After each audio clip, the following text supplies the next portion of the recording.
Okay, so I'm joined by Philip now from the Crawley Wargamers. Very nice looking table that we've got here. We're looking at a 15 mil game, aren't we? This is a 15 mil game from the Italian Wars of reunification in 1859. Okay. And what we have here is the Austrians attacking a town called Palestro, which is defended by the Italians, and with French coming on in support in a short while. Oh, right. Okay, right, yeah. And one of the most striking features of the game, as we've been talking about earlier, is the scenery, the backdrop at the end there, which is your own work, isn't it? That's an Italian town that I've built over the past few years.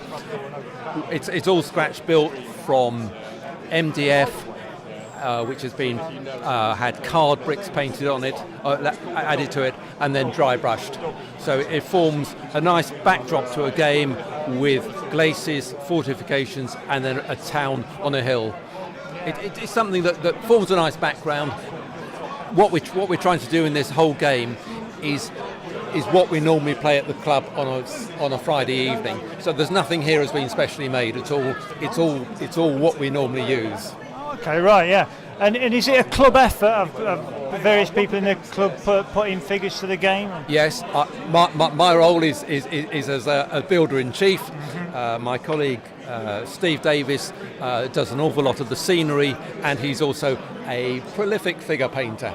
Oh, right, okay. And what figures are they? Are they from one manufacturer or various? They are from Lancashire Games for the most part. So we've got quite a lot on the table. Is this a complete force that's been collected over a few years by various people, or it's been collected over about the past 6 months or so? Oh, is it? Oh, right. Steve is prolific. You give him something to paint, and the next week it turns up and it's painted and based. And what that means is that we get quite a consistent style across the club. But we are having a good look at the different 19th century armies that we have at the moment. We've got a lot of Russo-Turkish armies as well from 1877, which again uses the same style of rules, which is the Age of Valor, which are developed from Age of Eagles type rules. Oh, right. I was going to ask you about that. Is that a set of rules that you're particularly keen on in the club? We use it quite a lot because it's relatively simple. Okay. There are some other sets of rules for the same period, certainly for Franco-Prussian, because we've got a big Franco-Prussian games as well. But they are more complicated, so you have to move a bit more slowly and a bit more accurately. Whereas in Fire and Fury and Age of Valor, you can just sweep across the table. And as you can see from the layout here, we've got a little way to go. Yeah. We're being held up by the rather brave Italian skirmishers. But as the Austrian numbers begin to tell, we'll get closer to the town.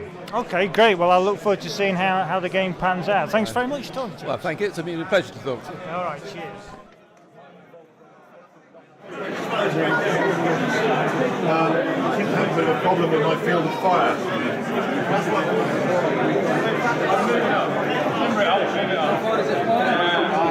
It'll move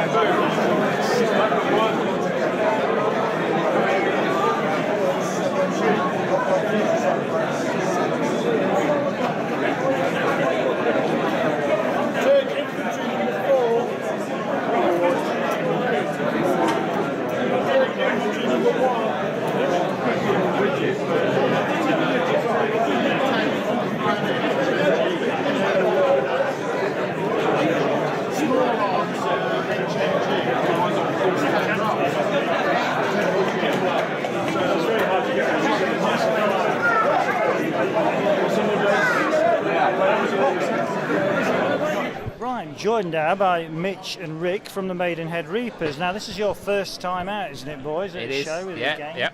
So, what are we looking at here exactly? This is the capture of Tiger 131, the one that's in Bovington Tank Museum. The object of the game is to try and knock out one of the tigers, not completely destroy it, and if they actually manage to do that, then the British side will actually win. What's the history behind it? Because it's an interesting story of this actually happened, isn't it? Yeah. So this is the British attack on Tunis.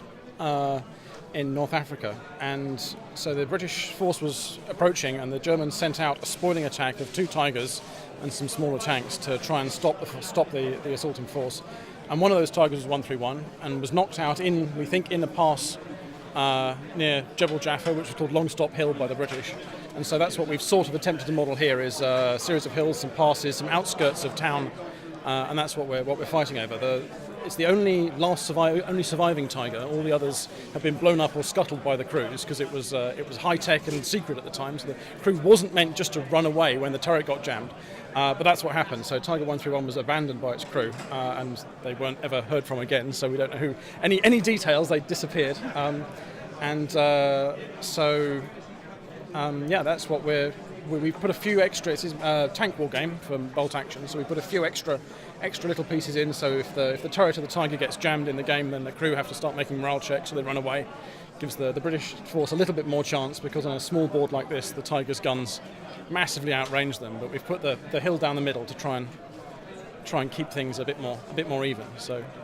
Yeah, what about the model? I mean, it's quite a striking model, nice undulating, neat little piece. It's something that you put together yourselves. It is, yeah. Yep. So it's really a chunk of Celotex insulation, roof insulation. It's not polystyrene. It's a bit softer to carve than that, and then covered in paint, in sand and PVA glue. So and then a box around it to keep it a bit safe from underneath. But quite nice, easy to carve material, but then with a sort of tough layer of sand and glue on top of it to do it. We really wanted to get the sort of 3D aspect of it. So a little bit of work to do, and a huge amount of mess, because it came off in little flakes everywhere. But and if you missed it today, you were talking about taking it down the road to the Warfare show, aren't you? Yeah, I hope so. Yeah, these are our 2 local shows. So we're in Maidenhead, so just up the road. And have you been running it as a participation game or demo? Participation game. So anyone who'll be doing the same at Warfare, anyone? We will do, yeah. Yep.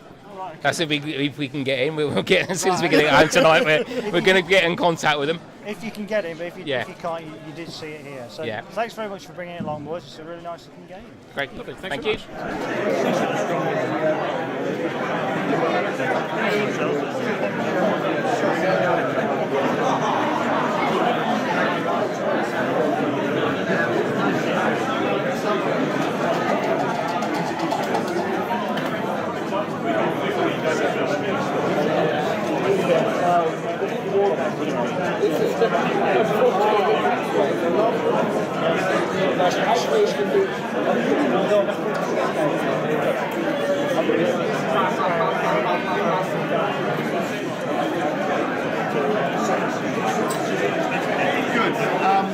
Right, Bruce, first of all, thank you very much for coming all the way from the other side of the pond to bring your lovely looking, snowy, quite Christmassy looking game. Have you had a good day? Have. Always have it, Colours. Colours is my very favourite show in the UK so far. Okay, right, that's good, that's good. And you've been playing today your latest set of rules, which is? It's the 1871 rules. They follow on Franco-Prussian War set. Okay, so this is, how many have you done now? What number is this? This is the 4th of the trilogy. Fourth of the trilogy? The first 3 were all developments of the original 1870 rules, which were intended to be fast play, but weren't nearly as fast as I'd hoped. So I finally got around, after doing 1859 and 1866, to revisiting the Franco-Prussian War and turning out a much revised, much condensed rules set based on 1870, but with much streamlining. Okay, so it's almost like you've got the rule set you want now, then. I'm glad to say that's true.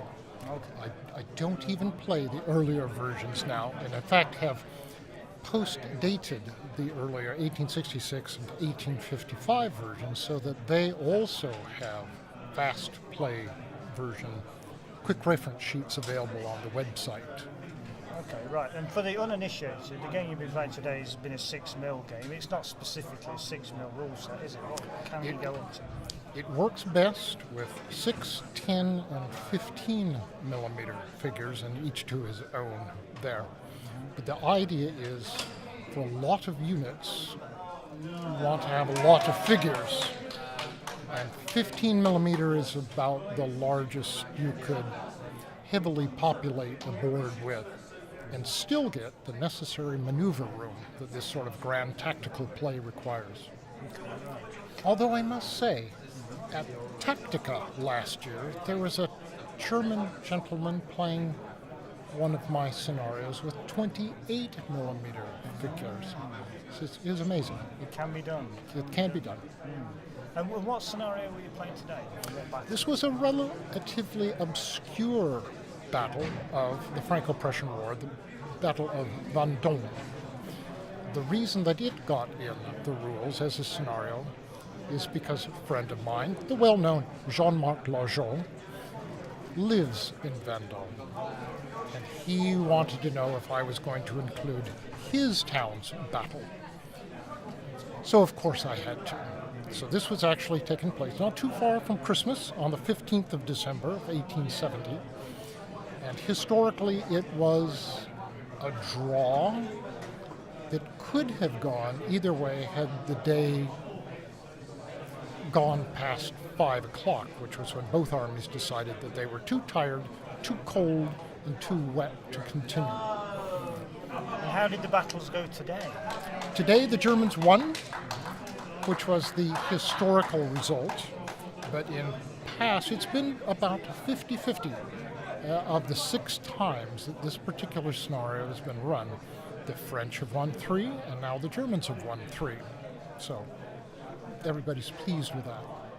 Great. Well, it's certainly been a great spectacle. I know it's been getting a lot of attention, and thanks very much again for bringing it.